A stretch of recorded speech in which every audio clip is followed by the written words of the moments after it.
हरे कृष्ण।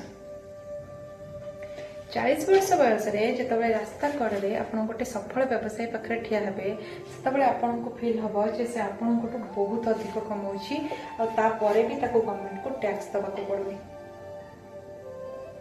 50 वर्ष बयस जो सौंदर्यता को लेकिन आप दिन फिल करते मुझे सुंदर से सौंदर्यता भी आपके पाखे न। 60 वर्ष बयस जो सिग्नेचर द्वारा आपण से गोटे मात्र स्वर द्वारा आपण पूरा सहर को शासन कर पाखे से पावर भी न। जीवन सारा पुंजी लगे 70 वर्ष बयस जो एते बड़ कोठा तैयारी करते गोटे फ्लोर रु आउ गोटे फ्लोर को जीवाई बेले बेले गोटे रूम रु आउ गोटे रूम को जीवाई भी आंठुरे शक्ति नथिबो। 80 वर्ष बयस घर गोटे जगह बसिक चिंता करुवे औषध द्वारा केमिति मोर कष्ट दूर हो, हे भगवान मते जंजाल मुक्ति कर। आपणकर कमई से सबू धन चाकर चाकर नहले अन्य लोक मैंने उपभोग करते कौन कहे हे भगवान। ताले से भगवान को आमे सेबेटू कहीं डाकुने 80 वर्ष कहीं डाकुचे ताहले आमे संसार रे काहींकी एते बढ़ी जिबा।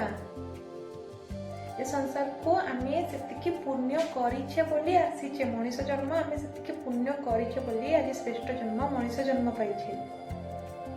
ताहले एई जन्म रे आमे कोन कले कोन जमा पुंजी हम पाखरे रखिले कोन नै कि आमे नेक्स्ट जिबा।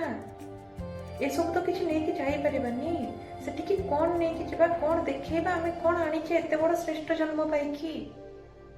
भगवान को कृपा से कृपा पुंजी दरकार आमर केमिति पाइबा।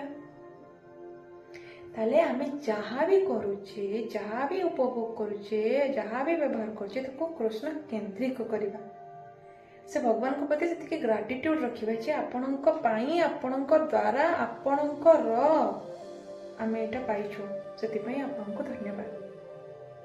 आ संगरे कोन करबा नाम जप। ये नाम जप एकमात्र पुंजी जोटा आम सांगे आम जन्म पर भी रहिबो। तो एते बड़ श्रेष्ठ जन्म पाइकी आम जदि किछि पुंजी नहीं पारिबानी सांगे ताले कि लाभ। So remember nothing is permanent except Krishna.